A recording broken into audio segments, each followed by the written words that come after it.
to show this before, but I'm going to show it. And now, the nail shop, we're doing like a little like gift thing, so I've got like £5 off a treatment next time I go. I guess it's because it's Christmas, it's cute. And then I got these and I thought they were going to be like, I kind of figured what it was just from the outside of the case because I've got one of these like myself, but they're matte black, so they're so cute. Also, I got boring nails this time, which is a bit sad compared to my previous nails, but to be honest, I just couldn't decide, so I just decided to get these. It is what it is really, isn't it?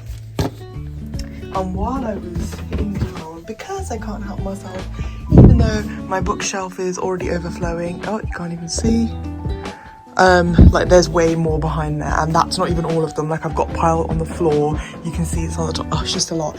I decided to finally pick up Iron Flame and Fourth Wing. Waterstones take all of my money. Oh, goodbye.